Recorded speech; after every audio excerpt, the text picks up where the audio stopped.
नमस्कार. मी भाऊ तोरसेकर. तुम्ही बघत आहात प्रतिपक्ष. मित्रांनो, मी गोष्टी सांगतो, वेगवेगळे विषय सांगतो आणि अनेक जण माझे चाहते आहेत. माझे व्हिडिओ ज्यांना आवडतात, माझी व्याख्यानं, भाषणं, माझं समजावून सांगणं ज्यांना आवडतं, त्यांना नेहमी एक प्रश्न असा पडतो की हे जगावेगळे विषय मला सुचतात कसे. म्हणजे विषय तोच असतो, ज्या घडामोडी आपल्या इर्द गिर्द आपल्या आसपास घडत असतात, ज्याच्यावर शेकडो ने हजारो लोक आपलं मतप्रदर्शन करत असतात, आपापल्या पद्धतीने विश्लेषण करत असतात. त्याच घटना घेऊन मी त्यातले वेगळे पैलू शोधण्याचा प्रयत्न करतो आणि ते पैलू नव्या पद्धतीने, वेगळ्या पद्धतीने मांडण्याचा प्रयत्न करतो. कदाचित त्यातला वेगळेपण जे आहे, त्यामुळेच माझे जे चाहते आहेत, श्रोते आहेत, त्यांना ते आवडत असावं. आणि असं भेटणारे जाहीर कार्यक्रमात भेटणारे अनेक जण विचारतात की हे तुम्हाला सुचतं कसं. तर मला नाही सुचत मित्रांनो. योगायोगाने हे विषय माझ्या समोर येतात. मी ज्यांच्याशी बोलतो, गप्पा मारतो, घरातल्या घरात असतील, बाहेर असतील, फोनवर असेल, हे बोलता बोलता अनेक विषय अचानक समोर येतात. अचानक समोर येतात आणि आजच्या विषयाचं शीर्षक तुम्ही बघितलं तर तो सुद्धा विषय हा अशा गमतीतून आलेला आहे. ताईला मग देवा बोले, काग तुझे डोळे ओले. आता हे शीर्षक जे आहे, हे आलं कुठून? आलं कुठून? मी माझ्या पत्नीशी एक विषय बोलत होतो राजकारणात घडणाऱ्या, की या सगळ्या गेल्या 5 वर्षामध्ये निवडणूक जिंकणारे देवेंद्र फडणवीस जे होते, 2019 मध्ये शिवसेना भाजप युतीचा नेता म्हणून त्यांनी एक हाती निवडणूक प्रचार चालवला होता आणि त्यांनी शिवसेना भाजप युतीला प्रचंड बहुमत मिळवून दिलं, निर्विवाद बहुमत मिळवून दिलं. शिवसेनेचे 56 आणि भाजपचे 105 मिळून 161 म्हणजे निर्विवाद बहुमत होतं. मतदाराने याच मुख्यमंत्र्याला पुढच्या 5 वर्षासाठी कौल दिला होता. पण उद्धव ठाकरे यांनी दगाबाजी केली. फक्त देवेंद्र फडणवीसांची नव्हे तर मतदारांची सुद्धा दगाबाजी केली. आणि ज्याला मतदाराने 5 वर्षासाठीचा मुख्यमंत्री म्हणून कौल दिला होता, त्याला विरोधी पक्षात बसण्याच्या वनवासात पाठवण्याचं पाप केलं होतं. हा विषय आमचा होता. आणि परत 5 वर्षानंतर तेच देवेंद्र फडणवीस आता मुख्यमंत्री म्हणून येत आहे. तर बोलता बोलता मी माझ्या पत्नीला म्हणालो, देवेंद्र फडणवीस आणि नरेंद्र मोदी यांच्यात एक कमालीचं साम्य आहे. जो माणूस कधी मंत्री पण नव्हता तो थेट मुख्यमंत्री झाला आणि मुख्यमंत्री झाल्यापासून गेल्या 10 वर्षात वेगवेगळ्या हितशत्रूंनी, विरोधकांनी देवेंद्र फडणवीस यांना टार्गेट करण्याचा प्रयत्न केला, त्यांचा बळी घेण्याचा प्रयत्न केला. कुठलंही कारण आणि नसलेलं कारण शोधून किंवा कुभांड रचून देवेंद्र फडणवीसांना राजकीय आयुष्यातून उठवायचं हे डावपेच खेळले गेले. आणि त्या सगळ्यांना पुरून उरत आणि आपला धीर आणि संयम न सोडता देवेंद्र फडणवीस परत राजकारणात आले, यशस्वी होऊन आले. तर बोलता बोलता मला एकदम आमच्या बालपणीची एक शाळेची कविता आठवली, सगळे टपले छळण्याला. चिमणीला मग पोपट बोले. या बालपणीच्या कधीच्या तरी 70 वर्ष जुन्या कवितेच्या ओळी आठवल्या, सगळे टपले छळण्याला. मोदींची कथा वेगळी नव्हती. 2001 मध्ये नरेंद्र मोदी गुजरातचे पंतप्रधान झाले आणि नंतरची दंगल झाल्यानंतर केवळ गुजरात नव्हे, गुजरात मधले विरोधी पक्ष नव्हेत, देशभरच्या विरोधी पक्षांनी आणि भाजपच्या विरोधकांनी, अगदी त्यामध्ये पत्रकार, संपादक, मीडिया सुद्धा आला. आणि त्याच्या पलीकडे जागतिक पातळीवरच्या पुरोगामी सेक्युलर लिबरल मंडळींनी नरेंद्र मोदींना लक्ष करून त्यांची शिकार करण्याचा प्रयत्न केला, सगळे टपले छळण्याला. हे शब्द जे आपोआप आले तेच याच्या विषयाचं हेडिंग झालं. आणि सहज सगळे टपले छाडण्याला हे बोलताना माझ्या पुढची गमती, मला गंमत करायची सवय आहे, तेव्हा सगळे टपले छळण्याला चिमणीला मग पोपट बोले, असं त्या ओळी आहेत कवितेच्या. ती म्हटलं मग सुप्रिया ताईला मग देवेंद्र बोले, असं मी बोलता बोलता बोलता शब्द बदलले गेले. आणि ताईला मग देवा बोले, काग तुझे डोळे बोले, असं का बोललो मी? बोलता बोलता हे शब्द मला कुठून सुचले? तर त्याचं कारण असं की ज्या सुप्रिया ताई आपल्या नसलेल्या बुद्धीच्या आधारावर रोजच्या रोज जगातल्या कुठल्याही विषयावर पांडित्य सांगण्याचा आणि ज्ञान पांजळण्याचा प्रयत्न करतात, त्या सुप्रियाताई लोकसभेच्या निकालापासून जी जी काही मुक्ताफळं उधळत होत्या, त्याच सुप्रियाताई विधानसभेचे निकाल आल्यापासून जवळजवळ 2 दिवस गायब झालेल्या होत्या.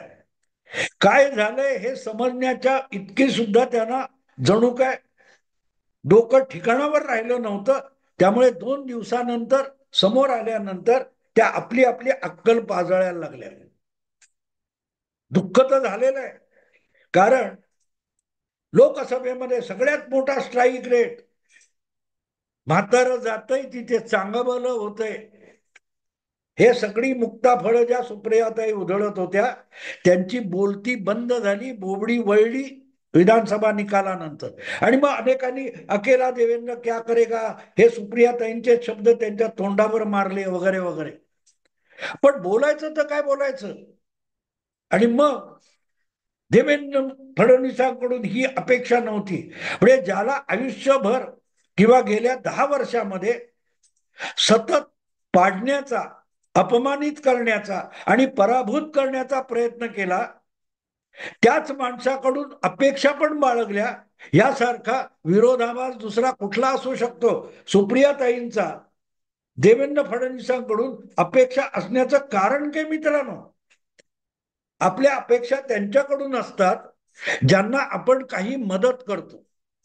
आपल्या घरात 2 मुलं असतात, 3 मुलं असतात, त्या मुलांनी आयुष्यात काय मोठं करावं, त्यांना सुविधा आपण देतो, अधिकाधिक सुविधा देतो, त्यांच्या गरजा भागवतो, लाड करतो, तेव्हा आपल्या त्यांच्याकडून अपेक्षा असतात, मुलांच्या आपल्या आईबापांकडून अपेक्षा असतात.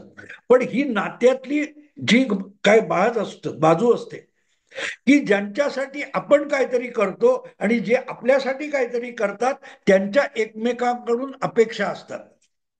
सुप्रियाताई जेव्हा देवेंद्र फडणवीसांना सतत पाण्यात बघत होत्या, पराभूत व्हावे म्हणून प्रयत्न करत होत्या, त्यांनीच देवेंद्रकडून ही अपेक्षा नव्हती म्हणताना आपल्या अपेक्षा होत्या, हेच ते सांगतात. आणि मग असा प्रश्न पडतो की कुठच्या अधिकारामध्ये तुम्ही देवेंद्र फडणवीसांकडून कुठची अपेक्षा करता? कधीतरी देवेंद्र फडणवीसांविषयी तुम्ही सदिच्छा बाळगल्यात का? या सुप्रियाताई अजितदादा जेव्हा पक्ष सोडून गेले किंवा वेगळे झाले तेव्हा काय म्हणाल्या होत्या? अजितदादांना मुख्यमंत्री झाले केले तर सगळ्यात पहिलं जर मी काय करीन तर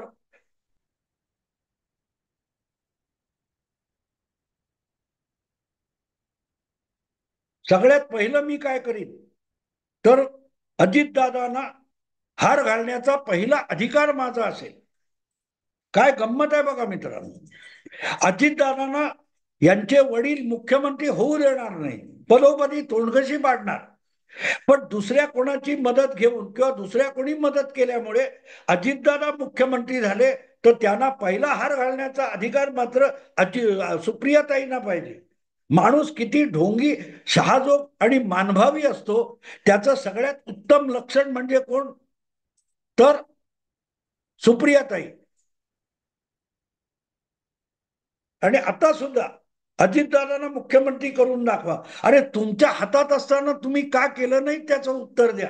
आणि मग आता जो दारुण पराभव झालेला आहे की लोकसभेला सगळ्यात जास्ती स्ट्राईक रेट असलेल्या राष्ट्रवादी काँग्रेस, शरद पवार गट याचा नंबर शेवटचा आलेला आहे. शेवटचा आलेला आहे स्ट्राईक रेट मध्ये आणि जागांमध्ये सुद्धा सगळ्यात छोटा पक्ष, अवघे 10 आमदार. आणि त्यामुळे याविषयी प्रश्न विचारले गेले तर आपण काय उत्तर देणार, म्हणूनच पहिले 48 तास सुप्रियाताई गायब होत्या. आणि मग स्वतःला सावरून घेतल्यानंतर ज्ञान पाजळायला परत आलेले आहेत. मात्र दुःख व्यक्त करायचं तर कसं करायचं ते पण कळत नाहीये, कारण दुःख दुहेरी आहे. ज्या देवेंद्र फडणवीसला, अकेला देवेंद्र फडणवीसला संपवण्यासाठी इतक्या उचापती केल्या, तो प्रचंड बहुमत घेऊन आणि आपल्या पक्षाला अधिक सशक्त करून परत एकदा निवडून आलाय, परत एकदा मुख्यमंत्री होणार आहे. आणि आपण आपला पक्ष जमीनदोस्त करून बसलोय. याची जी वेदना आहे ती सुप्रियाताईंना गप्प बसू देत नाहीये. ते काय म्हणतात ना, सहन होत नाही आणि सांगता येत नाही. कहा भी न जाए, चुप रहा भी न जाए, हे जास्त बरोबर आहे. कहा भी न जाए म्हणजे सांगताही येत नाही, पण चुप्प बसता पण येत नाही. सुप्रियाताईंचं हे दुखणं सगळ्यात मोठं आहे की त्यांना सांगण्यासारखं काही नसतं, पण गप्प बसवत नाही आणि त्यातून आपल्या अज्ञानाचं प्रदर्शन हट्टाने करण्याची खुमखुमी फार आहे. आणि म्हणून सातत्याने सुप्रियाताई या राजकारणामध्ये गेल्या 20 वर्षामध्ये कमालीच्या हास्यास्पद झालेल्या आहेत. कमालीच्या हास्यास्पद झालेले आहेत. गरज नसते, अशा गोष्टींची गरज नसते मित्रांनो. तुमची बुद्धी असो, तुमची क्षमता असो, तुमची ताकद असो, तुमचं कौशल्य असो, जे आहे त्याच्या मर्यादेत राहिलात. पांघरून पाहून हातपाय पसरावे म्हणतात, तशी आपली अवकात ओळखून माणूस राहिलं तर मग आपली बेअब्रू दुसरा कोणीही करू शकत नसतो. पण सुप्रियाताईंचा प्रॉब्लेम तोच आहे की आपली क्षमता आणि बुद्धी कमी असताना सुद्धा आपण फार मोठ्या पंडित आहोत अशा थाटात त्या बोलायला जातात. आणि त्यांचा लाडका भाचा रोहित पवार तर त्यांच्या 4 पावलं पुढे आहे. आणि त्यातून या समस्या निर्माण होतात. आणि म्हणून मग सुप्रियाताईंची आज ह्या निकालानंतर खिल्ली उडवायची, तर मला ते शब्द सुचले, ताईला मग देवा बोले काग तुझे डोळे ओले.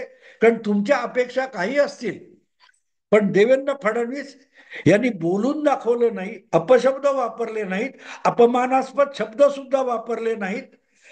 पण तेच देवेंद्र फडणवीस आता सुप्रियाताईंना विचारू शकतात किंवा आपल्या कृतीतून आणि वेगळ्या शब्दातून देवेंद्र फडणवीस एक प्रकारे सुप्रियाताईंना तेच विचारतात, काग तुझे डोळे ओले. कारण तुझा दादा तर जिंकलेला आहे, तुझा दादा तर जिंकलेला आहे. पण मग जेव्हा माझं डोकं असं चालायला लागतं तेव्हा मला आणखीन आणखीन गोष्टी आणि शब्द सुचत जातात. ताईला मग देवा बोले काग तुझे डोळे ओले.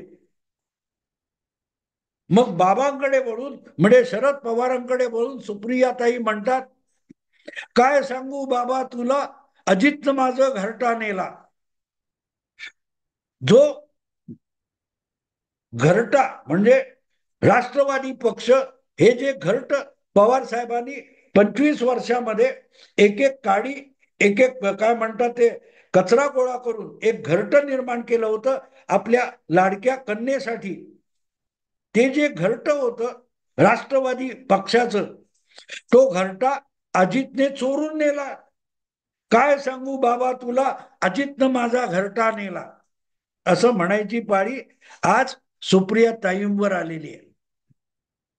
याचं कारण, भले लोकसभेला दारुण पराभव झाला, कसा बसा एक सुनील तटकरे निवडून आला, पण तरीही जो विश्वास टाकून, आपल्या काकांपेक्षा विश्वास अमित शहांवर दाखवून, नरेंद्र मोदींवर दाखवून अजितदादा महायुतीमध्ये टिकून राहिले, ते टिकून राहतील का याच्याविषयी अनेकांनी शंका व्यक्त केल्या. अगदी भाजपच्या अनेकांनी आणि संघाच्या अनेकांनी अजितदादांविषयी शेवटपर्यंत शंका व्यक्त केल्या होत्या, संशय व्यक्त केला होता. मी सुद्धा काही प्रमाणात केलेला आहे. पण अजितदादा भाजप बरोबर टिकून राहिले. अमित शहा आणि नरेंद्र मोदी यांच्या रणनीतीमध्ये आपल्यावर टाकलेली जबाबदारी पार पाडत राहिले. आणि नुसतं यश मिळालं नाही मित्रांनो, निवडणूक आयोग किंवा सुप्रीम कोर्टाच्या सुनावणीतून त्यांना राष्ट्रवादी काँग्रेस पक्षाचं नाव आणि जे चिन्ह मिळालं, जो शरद पवारांनी आपल्या कन्येसाठी बनवलेलं घरटं होतं, ते सगळंच्या सगळं आयतं अजितदादांना मिळालं. आणि लोकसभेनंतर हा प्रश्न होता की अजितदादांकडे पक्षाचं नाव आणि चिन्ह राहील का, कारण त्याविषयी सुद्धा तुतारी, पिपाणी आणि घड्याळ याविषयी शरद पवारांनी सुप्रीम कोर्टात धाव घेतली होती. पण तो घरट आता विधानसभेच्या निकालानंतर निर्णायकरित्या अजितदादांकडे गेलेला आहे. काय सांगू बाबा तुला, अजितनं माझा घरटा नेला. मजेशीर आहे की नाही मित्रांनो? विषय कसे सुचतात त्यातले पैलू मी बोलायला लागलो की मला सुचत जातं. मी कुठलीही तयारी करत नाही मित्रांनो. पण अनेकदा ज्या खटकणाऱ्या गोष्टी असतात त्याचा विचार डोक्यात आपोआप चालू असतो आणि बोलायला बसतो किंवा व्यक्त व्हायला लागतो, तेव्हा त्या गोष्टी आपोआप समोर यायला लागतात. त्याची टिप्पणं करून ठेवावी लागत नाही. आणि म्हणून सुप्रियाताईंची अवस्था या विधानसभा निकालानंतर काय आहे ते करणं, बोलणं मला अगत्याचं वाटत होतं. पण माझ्या डोळ्यासमोर असं काही स्पष्ट चित्र नव्हतं. ते योगायोगाने माझ्या पत्नीशी चर्चा करताना हा विषय, हे शब्द माझ्या समोर आले आणि बघा कसा विषय तयार झाला. विषय असेच असतात, मुद्दाम टिप्पणं करून अभ्यास करून मी काही करत नाही. कारण हे सगळं वर्षानुवर्ष 57 सालच्या शाळकरी वयातल्या निवडणुका मी बघितल्या, तेव्हापासूनच्या घडामोडी राजकीय माझ्या मेंदूवर, माझ्या स्मरणशक्तीमध्ये कोरल्या गेलेल्या आहेत. आणि त्याच्या आधारावर मी राजकारण शिकत गेलो, समजून घेत गेलो. राज्यशास्त्र मी शिकलेला नाही, पण फर्स्ट हँड ज्याला म्हणतात, ज्या घडामोडी घडतात त्याचा अर्थ लावायचा प्रयत्न करतो, त्यातली गुंतागुंत शोधण्याचा प्रयत्न करतो, त्यातून माझे विषय तयार होतात आणि एखादा नवा पैलू मला मिळतो. सुप्रियाताई हा असा पैलू सापडलेला आहे. आता सुप्रियाताईंचं भवितव्य काय? वयाच्या या वळणावर आणि या टप्प्यावर आणखीन काही वर्ष मेहनत करून आपल्या मुलीला शरद पवार आता राजकारणात प्रस्थापित करू शकत नाही. पण एक गोष्ट असते की जे घरट बापाकडून आयतं मिळावं म्हणून बघत होत्या सुप्रियाताई, त्यापेक्षा त्यांनी ते घरट स्वतः बनवण्याचा आणि विणण्याचा प्रयत्न केला असता तर ते चोरीला गेल्याची चिंता करावी लागली नसती. अजितदादांनी अनेकदा धरसोड केली असेल, पण जेव्हा त्यांनी निर्णय घेतला त्यानंतर ते आपल्या निर्णयावर एक दणदणीत पराभवानंतर सुद्धा टिकून राहिले. आणि आज त्यांच्या समोर राजकारणाचं भवितव्याची दारं उघडी झालेली आहेत. आणि त्यांनी ओळखलेलं आहे की काकांबरोबर आपलं भविष्य असू शकत नाही, कारण काकांवर आपण विश्वास ठेवू शकत नाही. आणि काकांवर जितका विश्वास ठेवू शकत नाही त्याच्या हजारो पटीने आपण नरेंद्र मोदी आणि अमित शहावर विश्वास ठेवू शकतो, की ज्यांनी अलगद सगळी मदत, पाठराखण आणि कायदेशीर मदत उभी केली, म्हणूनच पक्ष आपल्या ताब्यात आलेला आहे, जो काकांनी कधीही दिला नसता. आपल्या लेकीसाठी घरटं बांधायचं आणि इतरांना त्यासाठी काड्या गोळा करायला लावायच्या, ही जी काकांची नीती होती, ते घरट त्यातलं एक वळसे पाटीलची काडी असेल, एक छगन भुजबळांची काडी असेल, एक हसन मुश्रीफची काडी असेल, अजितदादांच्या 4-5 काड्या असतील, पण घरट त्यांच्या मदतीने बांधायचं आणि अलगद आपल्या मुलीला द्यायचं. हे जे काय राजकारण पवार खेळत होते त्याला शह देण्यात अजितदादा यशस्वी झाले. आणि म्हणून आता सुप्रियाताई म्हणू शकतील की काय सांगू बाबा तुला, अजित माझा घरटा नेला. आता मी कुठच्या घरट्यात राहू? सुप्रियाताई 20-25-30 वर्ष राजकारणात आहेत, सार्वजनिक जीवनात आहेत, पण अजूनही पित्याच्या कडेवरून उतरायला, खांद्यावरून उतरायला तयार नाही. स्वबळावर काही निर्माण करायची हिंमत त्यांनी दाखवलेली नाही. अजितदादांनी थोडी हिंमत दाखवली, त्यांना मदत करायला लोक आले. गांधीजी म्हणतात, find the purpose means will follow. उद्दिष्ट ठरवा, उद्देश ठरवा, ध्येय ठरवा, साधनं गोळा होतात. मला वाटतं अजितदादांनी ध्येय ठरवलं की आपण काकांच्या गुलामीतून बाहेर पडायचं, स्वबळावर उभं राहायचं. आणि स्वबळावर उभं राहायला त्यांना मोदी आणि शहांकडून आणि भाजपकडून मदत मिळाली. हा एक वेगळा आणखीन एक विषय मी मांडणार आहे. पण आता मी एवढंच सांगेन की जे अजितदादांनी हिंमत केली त्याचं फळ त्यांना मिळाले. सुप्रियाताईंमध्ये हिंमत नाही आणि म्हणून रडत बसणं एवढाच त्यांच्याकडे पर्याय. कायम रडत बसायचं, कायम रडत बसायचं. आणि म्हणून मग देवाभाऊ त्यांना विचारतात, का ग तुझे डोळे ओले. ताईला मग देवा बोले, का ग तुझे डोळे ओले. काय सांगू बाबा तुला, अजितनं माझा घरटा नेला. मित्रांनो, आता इथेच थांबतो. आवडलं लाईक करा, शेअर करा आणि प्रतिपक्षाला सबस्क्राईब करा. नमस्कार.